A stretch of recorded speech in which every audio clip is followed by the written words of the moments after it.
Good morning, Nancy, Kevin, Dave, Renee. Good to see all you guys here. And let's go over on Facebook, make sure we're live. Looks like my internet's struggling to touch. Okay, yeah, we're live. It's been so far. And there's the audio again. Shut that off. Okay. Well, what do you say? Let's watch. It's 5 minutes, and videos on. Okay. Okay, I'm going to show you a video. The reason I hesitate is because I don't know who made the video. I don't know how accurate it is. I've watched it before, and maybe it'll help us visualize the temple just a little bit. Okay, let's give it a try. So here's my screen, and I'm going to play it, and then I'm going to double check that the audio is working. So, because we're getting ready to read about him building this, so let's get a visual. Here we go.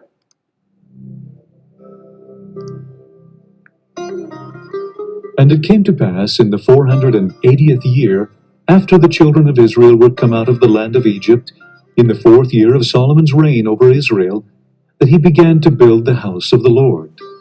And the house which King Solomon built for the Lord, the length thereof was 80 cubits, and the breadth thereof 20 cubits, and the height thereof 30 cubits. And the porch before the temple of the house, 20 cubits was the length thereof, according to the breadth of the house, and 10 cubits was the breadth thereof before the house. And for the house he made windows of narrow lights. And against the wall of the house he built chambers round about, 5 cubits high, and they rested on the house with timber of cedar. The nethermost chamber was 5 cubits broad, and the middle was 6 cubits broad, and the third was 7 cubits broad. For without in the wall of the house he made narrowed rests round about, that the beams should not be fastened in the walls of the house. Oh, that's cool. The door for the middle chamber was in the right side of the house, and they went up with winding stairs into the middle chamber, and out of the middle into the third. And the house, that is, the temple before it, was 40 cubits long. And the oracle in the forepart was 20 cubits in length, and 20 cubits in breadth, and 20 cubits in the height thereof. And within the oracle he made 2 cherubims of olive tree, each 10 cubits high. And he set the cherubims within the inner house, and they stretched forth the wings of the cherubims, so that the wing of the one touched the one wall, and the wing of the other cherub touched the other wall, and their wings touched one another in the midst of the house. And he carved all the walls of the house round about with carved figures of cherubims, and palm trees, and open flowers, within and without. And the whole house he overlaid with gold, until he had finished all the house. And for the entering of the oracle he made doors of olive tree. The lintel and side posts were a 5th part of the wall. So also made he for the door of the temple posts of olive tree, a 4th part of the wall. And the 2 doors were of fir tree. The 2 leaves of the one door were folding, and the 2 leaves of the other door were folding. And he carved thereon cherubims and palm trees and open flowers, and covered them with gold fitted upon the carved work. And Solomon made all the vessels that pertained unto the house of the Lord, the altar of gold, and the table of gold, whereupon the showbread was. And the candlesticks of pure gold, 5 on the right side, and 5 on the left, before the oracle, with the flowers and the lamps, and the tongs of gold. And he set up the pillars in the porch of the temple, and he set up the right pillar, and called the name thereof Jachin. And he set up the left pillar, and called the name thereof Boaz. And upon the top of the pillars was lily work. So was the work of the pillars finished. And he made a molten sea, 10 cubits from the one brim to the other. It was round all about, and his height was 5 cubits, and a line of 30 cubits did compass it round about. It stood upon 12 oxen, 3 looking toward the north, and 3 looking toward the west, and 3 looking toward the south, and 3 looking toward the east. And the sea was set above upon them, and all their hinder parts were inward. And it was an handbreadth thick, and the brim thereof was wrought like the brim of a cup, with flowers of lilies. It contained 2,000 baths. And he made 10 bases of brass. 4 cubits was the length of one base, and 4 cubits the breadth thereof, and 3 cubits the height of it. And on the borders that were between the ledges were lions, oxen, and cherubims. And every base had 4 brazen wheels, and the work of the wheels was like the work of a chariot wheel. Then made he 10 lavers of brass. One laver contained 40 baths, and upon every one of the 10 bases 1 laver. And he put 5 bases on the right side of the house, and 5 on the left side of the house. And he set the sea on the right side of the house eastward, over against the south. So was ended all the work that King Solomon made for the house of the Lord.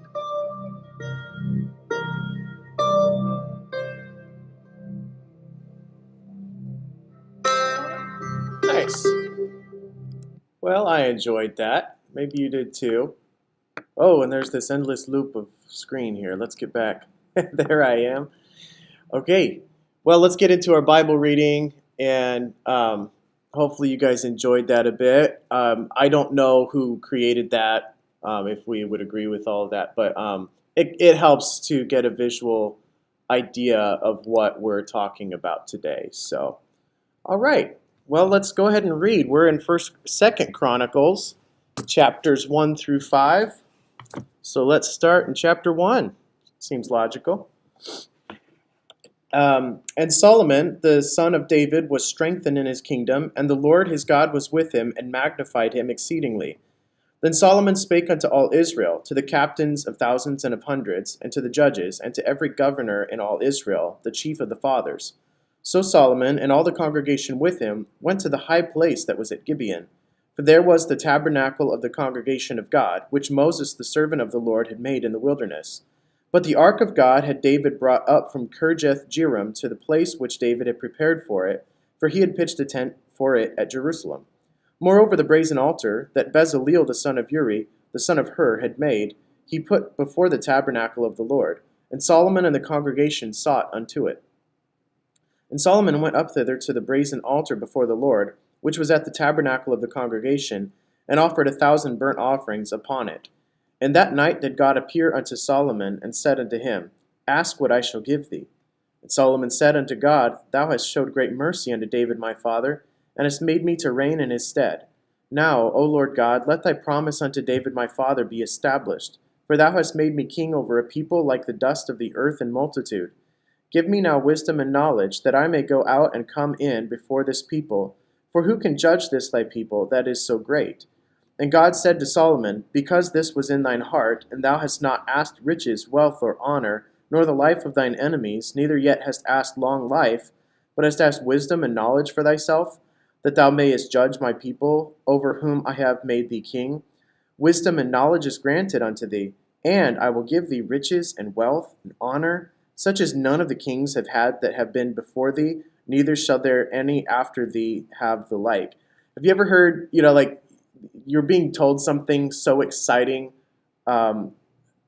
like this, though none of us have had anything like this happen to us. This is crazy.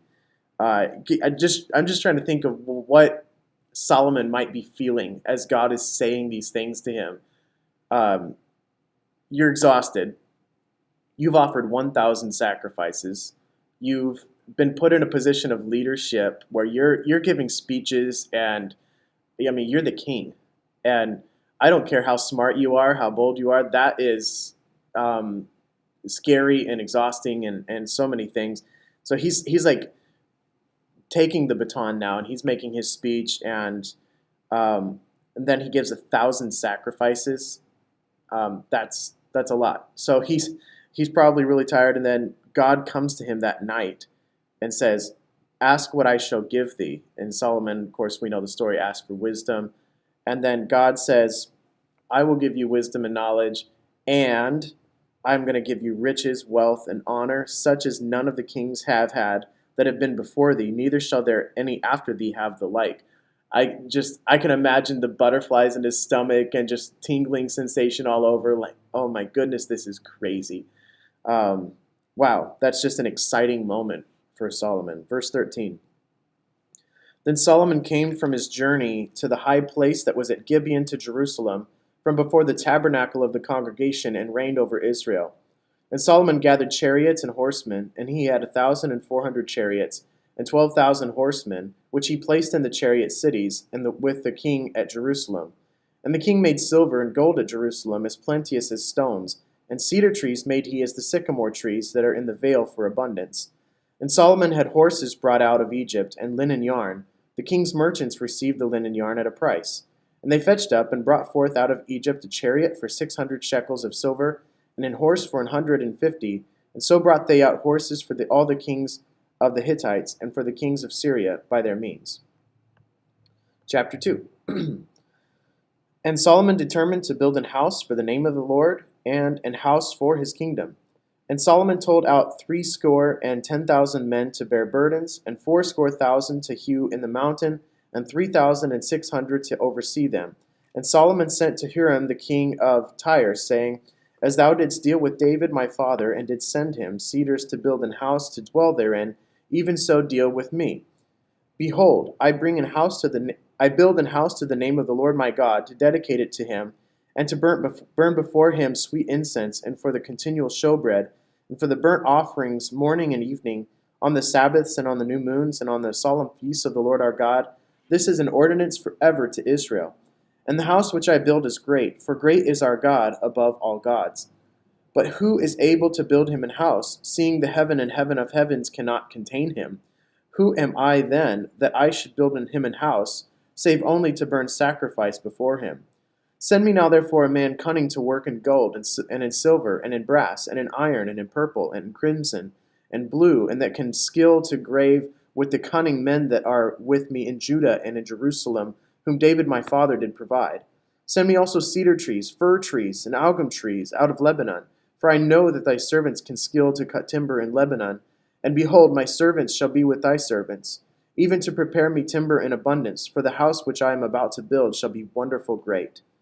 And behold, I will give to thy servants the hewers that cut timber 20,000 measures of beaten wheat, and 20,000 measures of barley, and 20,000 baths of wine, and 20,000 baths of oil. Then Hiram the king of Tyre answered in writing, which he sent to Solomon, Because the Lord hath loved his people, he hath made thee king over them. That's a nice compliment. I like that. Good job, Hiram, king of Tyre. Verse 12. Hiram said moreover, Blessed be the Lord God of Israel, that made heaven and earth, who hath given to David the king a wise son, endued with prudence and understanding, that might build an house for the Lord, and an house for his kingdom. And now I have sent a cunning man, endued with understanding, of Hiram my father's, the son of a woman of the daughters of Dan, and his father was a man of Tyre, skillful to work in gold, and in silver, in brass, in iron, in stone, and in timber, in purple, in blue, and in fine linen, and in crimson, also to grave any manner of graving, and to find out every device which shall be put to him, with thy cunning men, and with the cunning men of my lord David thy father.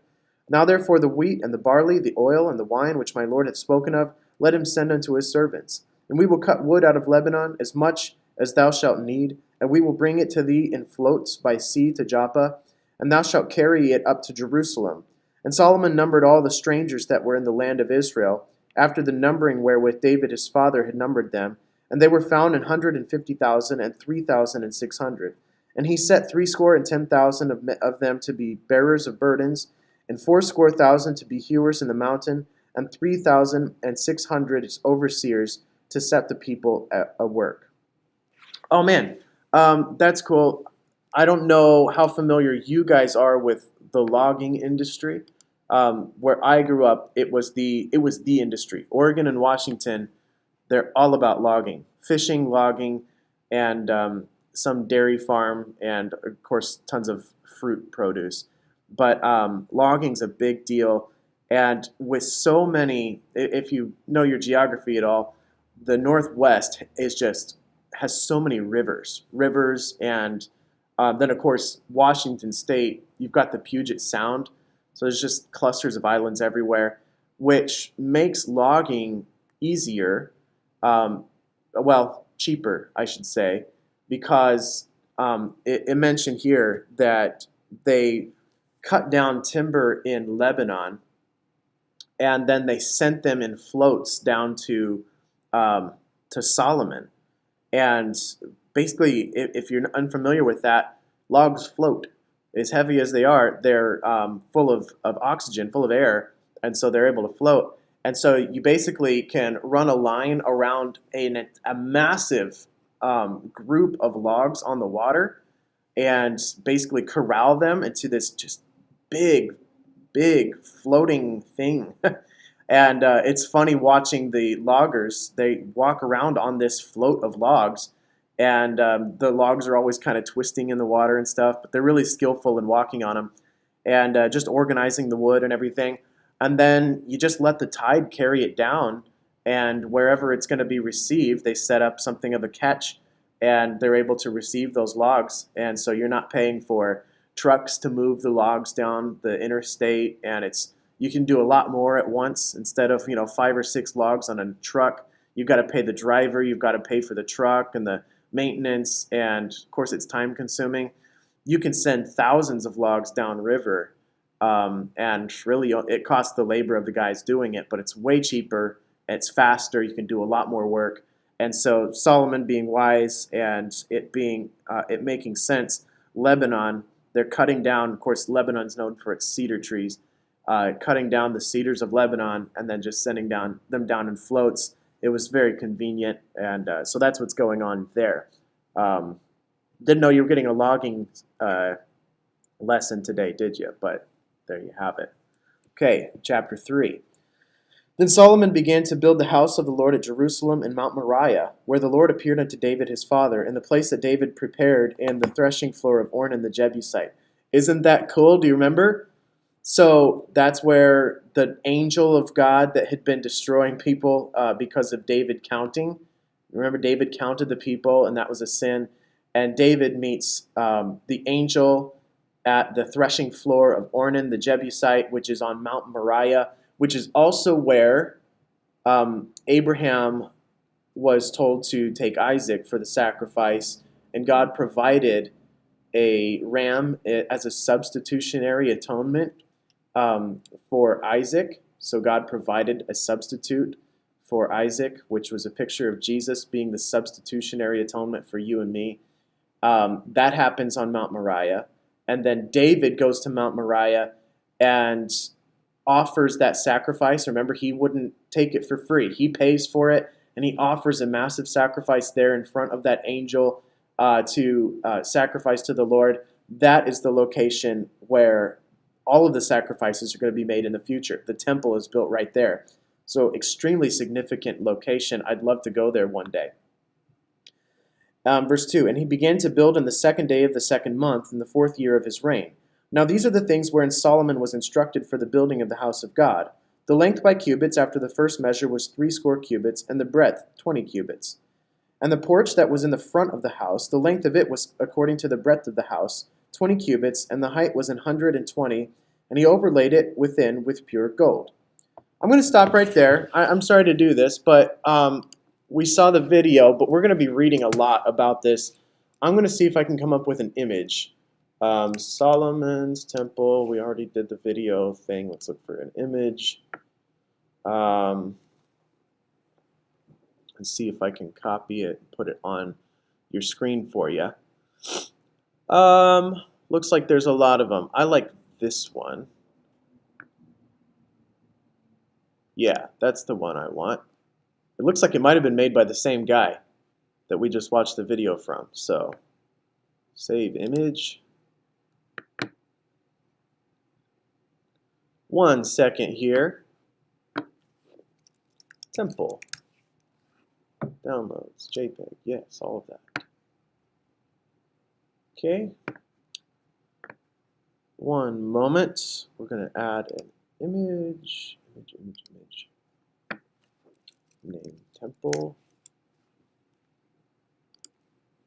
Glad we can be kind of casual together here. We're just studying. Doing some study. Open. There it is. It's really big, so I'm going to shrink it down a touch, and then we'll keep reading.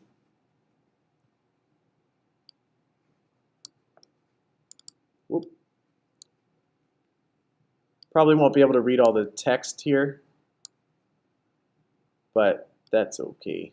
Mostly just here to see it because we're reading the Bible text ourselves. It's kind of small, but we're going to go with it. Here, if I can end up on the, let me turn the screen a touch so I'm on the corner. We can make it bigger like that. There you go. Okay, we are back.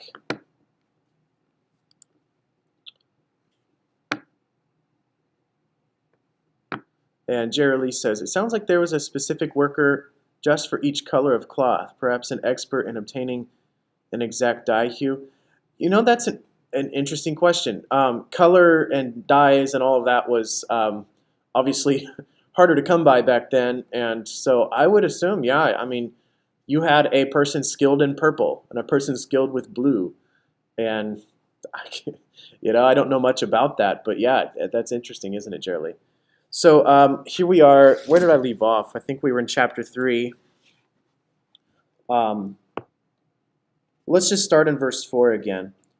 And the porch that was in the front of the house, the length of it was according to the breadth of the house, 20 cubits, and the height was 120, and he overlaid it within with pure gold. Sorry, one moment. And the greater house he sealed with fir tree, which he overlaid with fine gold, and set thereon palm trees and chains. And he garnished the house with precious stones for beauty, and the gold was gold of Parvaim. He overlaid also the house, the beams, the posts, and the walls thereof, and the doors thereof, with gold, and graved cherubims on the walls. And he made the most holy house, the length whereof was according to the breadth of the house, 20 cubits, and the breadth thereof 20 cubits, and he overlaid it with fine gold, amounting to 600 talents. And the weight of the nails was 50 shekels of gold, and he overlaid the upper chambers with gold. And in the most holy house he made 2 cherubims of image work, and overlaid them with gold. And the wings of the cherubims were 20 cubits long. One wing of the one cherub was 5 cubits, reaching to the wall of the house, and the other wing was likewise 5 cubits, reaching to the wing of the other cherub. And one wing of the other cherub was 5 cubits, reaching to the wall of the house, and the other wing was 5 cubits also, joining to the wing of the other cherub. The wings of these cherubims spread themselves forth 20 cubits, and they stood on their feet, and their faces were inward. And he made the veil of blue, and purple, and crimson, and fine linen, and wrought cherubims thereon. Also he made before the house 2 pillars of 30 and 5 cubits high, and the chapiter that was on the top of each of them was 5 cubits. And he made chains, as in the oracle, and put them on the heads of the pillars, and made 100 pomegranates, and put them on the chains. And he reared up the pillars before the temple, one on the right hand, and the other on the left, and called the name of that on the right hand Jachin, and the name of that on the left Boaz. I remember studying that back in Kings. I think Kevin helped us out with remembering what those names were. Jachin and Boaz. And I don't remember them now. Can somebody remind us what those names mean? They had to do with strength, I think. But I'm not quite sure. Chapter 4. Moreover, he made an altar of brass, 20 cubits the length thereof, and 20 cubits the breadth thereof, and 10 cubits the height thereof. Also he made a molten sea of 10 cubits, from brim to brim, round in compass, and 5 cubits the height thereof, and a line of 30 cubits did compass it round about. And under it was the similitude of oxen, which did compass it round about, 10 and a cubit, compassing the sea round about. 2 rows of oxen were cast, when it was cast. It stood upon the 12 oxen, 3 looking toward the north, and 3 looking toward the west, and 3 looking toward the south, and 3 looking toward the east. And the sea was set above upon them, and all their hinder parts were inward.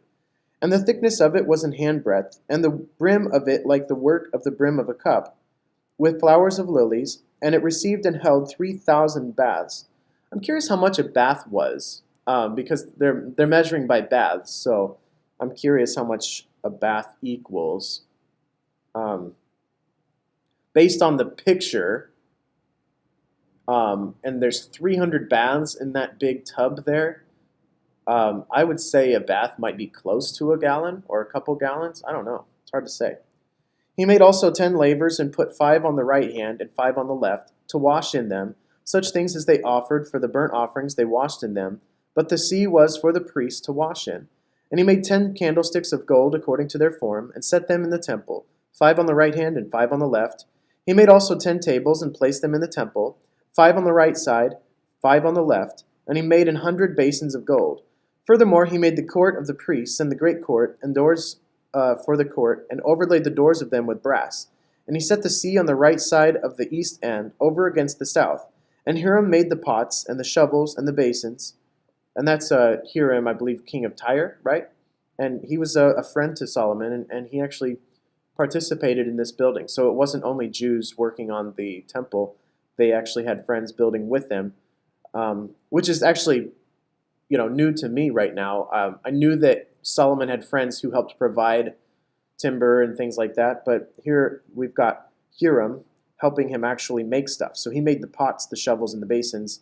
And Hiram finished the work that he was to make for King Solomon for the house of God, to wit, the 2 pillars, and the pommels, and the chapiters which were on the top of the 2 pillars, and the 2 wreaths to cover the 2 pommels of the chapiters which were on the top of the pillars, and 400 pomegranates on the 2 wreaths, 2 rows of pomegranates on each wreath, to cover the 2 pommels of the chapiters which were upon the pillars.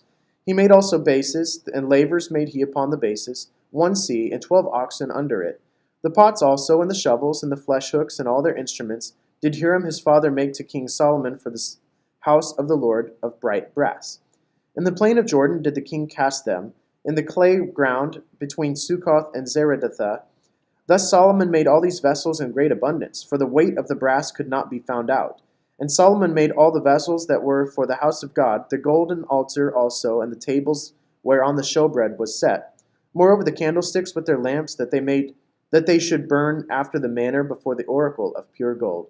And the flowers and the lamps and the tongs made he of gold, and that perfect gold. And the snuffers and the basins and the spoons and the censers of pure gold, and the entry of the house, the inner doors thereof for the most holy place, and the doors of the house of the temple were of gold. Magnificent, isn't it? Man, amazing. Chapter 5. Thus all the work that Solomon made for the house of the Lord was finished. And Solomon brought in all the things that David his father had dedicated, and the silver and the gold, and all the instruments, put he among the treasures of the house of God. Then Solomon assembled the elders of Israel, and all the heads of the tribes, the chief of the fathers of the children of Israel, unto Jerusalem, to bring up the ark of the covenant of the Lord out of the city of David, which is Zion. Wherefore all the men of Israel assembled themselves unto the king in the feast, which was in the 7th month. Okay, so here comes the celebration, the party, and let's see if Solomon's as good of a party host as his father was. Verse 4. And all the elders of Israel came, and the Levites took up the ark, and they brought up the ark and the tabernacle of the congregation, and all the holy vessels that were in the tabernacle. These did the priests and the Levites bring up. Also King Solomon and all the congregation of Israel that were assembled unto him before the ark sacrificed sheep and oxen, which could not be told nor numbered for multitude. Now there's some smart people. The top of the list is Solomon, and there's too many animal sacrifices to even be counted. That's phenomenal. Verse 7. And the priests brought in the ark of the covenant of the Lord unto his place, to the oracle of the house, into the most holy place, even under the wings of the cherubims. For the cherubims spread forth their wings over the place of the ark, and the cherubims covered the ark and the staves thereof above. And they drew out the staves of the ark, that the ends of the staves were seen from the ark before the oracle, but they were not seen without. And there it is unto this day. There was nothing in the ark save the 2 tables which Moses put therein at Horeb, when the Lord made a covenant with the children of Israel, when they came out of Egypt. And it came to pass, when the priests were come out of the holy place, for all the priests that were present were sanctified, and did not then wait by course. Also the Levites which were the singers, all of them of Asaph, of Heman, of Jeduthun, with their sons and their brethren, being arrayed in white linen, having cymbals and psalteries and harps, stood at the east end of the altar, and with them 120 priests sounding with trumpets. So it kind of got all the same musicians. Solomon is following the pattern that David set up with, the singers and all of that. Verse 13. It came to pass, even to pass, as the trumpeters and singers were as one, to make one sound to be heard in praising and thanking the Lord. And when they lifted up their voice with the trumpets and cymbals and instruments of music and praised the Lord, saying, For he is good, for his mercy endureth forever. That then the house was filled with a cloud, even the house of the Lord, so that the priests could not stand to minister by reason of the cloud, for the glory of the Lord had filled the house of God. That's pretty cool. I imagine, that just being so unexpected. This temple's built, and more sacrifices than you can count, and the singers and the trumpeters and the cymbals and all the instruments, all with one voice making this sound. And I'm sure everybody just had goosebumps. That would have been an incredible moment. And that music is interrupted by people coughing and covering their faces and running out of the temple. All of the priests that were inside doing their jobs couldn't stay in there anymore because the glory of God came in with smoke, and everybody had to leave. And God, in a visible, physical way, participates in this celebration by acknowledging that this is truly his house. And so he occupies it. And when God occupies, there's not a lot of room for anybody else, right? So I imagine Duck Dodgers, remember Daffy Duck is Duck Dodgers and Marvin the Martian. This planet isn't big enough for the two of us. And so God kind of comes in and, nope, everybody out. I'm filling this place right now. And that's awesome. That's really awesome. All right, what are some of your takeaways today? Some things you learned or appreciated from the story? All right. Why are pomegranates significant? Jerry, that has been asked to me. Nancy, you asked that a while back, or maybe a couple months ago at church. And I don't know that the Bible ever tells us why the pomegranates were significant. They were in the temple. They were also in the tabernacle. So they've followed, as long as there's been a place for God, there were pomegranates. As far as the Old Testament, so your tabernacle, then your temple. So, it all is up to speculation at this point. So biblical reasons for things aren't always given. Back in Numbers, let's see. I can't remember. Exodus, Leviticus, or Numbers, we're told about a few things that were made, especially the clothing for the priests, because it was very specific, especially the high priests. Their clothes were very specific. They had certain robes, certain hats, certain jewels, and different things that were a part of their uniforms. And the Bible would repeat itself a few times, and it said that these things were for glory and for beauty, or it might have been the other way around, beauty and glory. And so sometimes God does things simply to be beautiful, simply because it's glorious. And glory is a word that basically means it reveals the beauty of God. It reveals the nature of God. So to glorify God is to say, whatever I did that was beautiful or powerful or significant is all just revealing of something that God did through me, not me. So that's why after we sing, or after we, somebody says, wow, that was amazing, we say, glory to God, because we're saying, God has enabled me to do something, but it's not me, it's God that should receive the recognition for that, because it should be glorifying to him. And so my short answer is, I think the pomegranates are significant because they were beautiful. They were common, or at least they were prevalent there in the Middle East. We don't have pomegranates as much here in the West. But in the Middle East, they were beautiful. I've also been told that, especially back then, even today though, symbolically, pomegranates represent beauty and wealth and luxury. You can buy apples for a pretty cheap price. Pomegranates are still pretty expensive to us, and it's kind of, it's a treat when you have a pomegranate. If you're into that, I love pomegranates. So I don't know. Those are just a couple quick thoughts.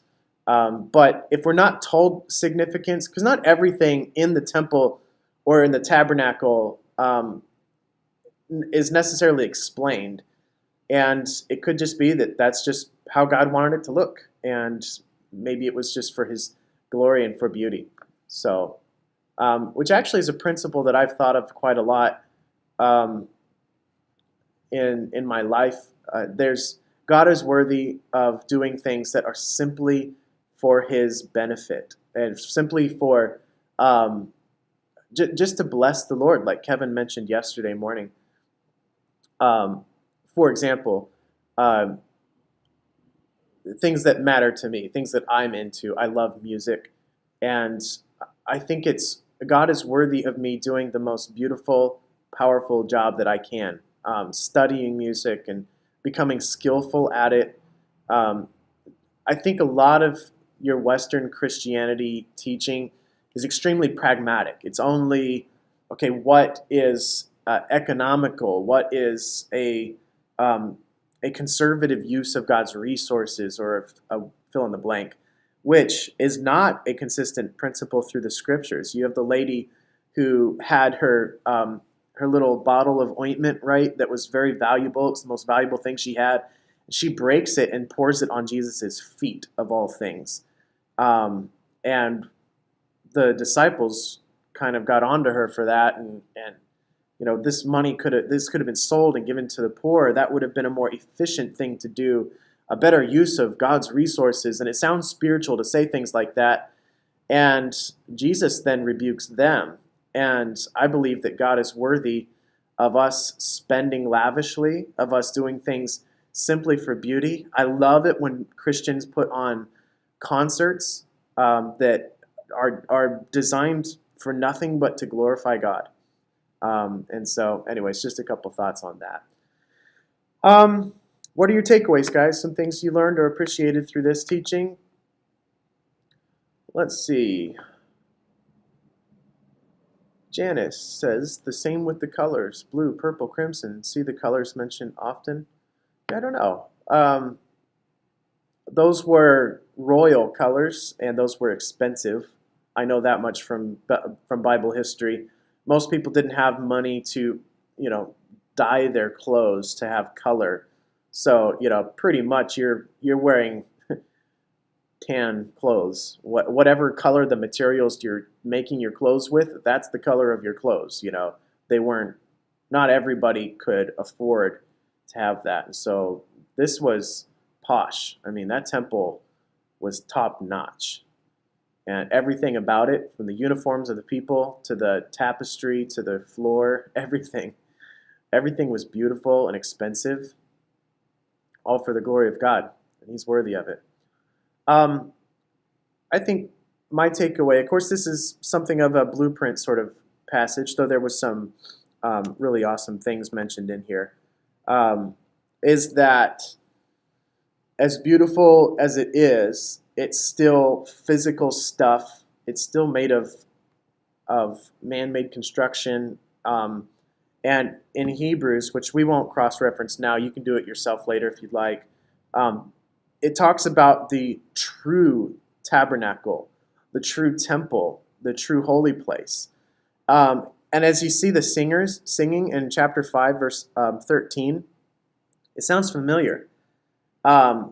This song or these words are familiar to us from Revelation chapters 4 and 5, as John is given a vision of the true holy place, heaven.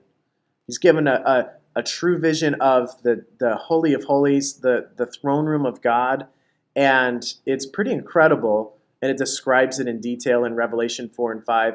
And then all of the elders and the people and the saints and the angels, everybody is singing blessing and honor and glory and power to him who sits on the throne, and just a magnificent display, very much like this, just way better.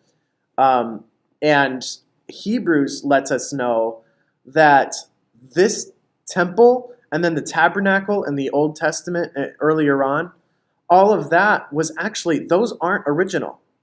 These are actually replicas, bad replicas, the best physical replica man could come up with. Of course, God told them how to make the tabernacle. But this is all physical stuff. But there's a true tabernacle which is eternal, a true temple that is eternal, that's been since before time and will forever be. And that's in heaven in God's presence. And so what we're looking at, what you're looking at on the screen, that Solomon built and then that Moses built in the wilderness, the tabernacle, this concept of Holy of Holies and all of this stuff is God gave us a physical view of the invisible true temple. And so that's an incredible study to do. If you've ever got the time, I encourage you to do it over in Hebrews. That one day, you and me, if you're saved, we're going to be caught up and be with God in heaven, and we're going to worship him continually around his throne, and we're going to have access, unhindered access, because we will be free from the presence and power of sin, and we'll be glorified with him, and it's just going to be incredible, and we're going to worship God in the true tabernacle, the true temple. So my takeaway is just that this gives me a glimpse into what heaven is going to be like, and that's going to be a wonderful day. So, all right, I think looks like we covered all the comments, and so let's call it quits. Let's have a word of prayer, and then I will see you guys tomorrow. Father, thank you for this picture that you've given us, the visible version of the invisible reality that we are going to be living in one day. Looking forward to it. And Lord, I pray that while we're here, that we would sacrifice to you, that we would give to you sacrificially and joyfully and willingly. Lord, that we would find ways, each and every one of us, to, steward your resources and be good managers of finances and managers of skills and all of the things you've given to us, but also, Lord, that we would be willing and happy and creative in giving you our best, of doing things for glory and for beauty for you. I pray this in the name of Jesus. Amen. God bless you guys. Have a great day.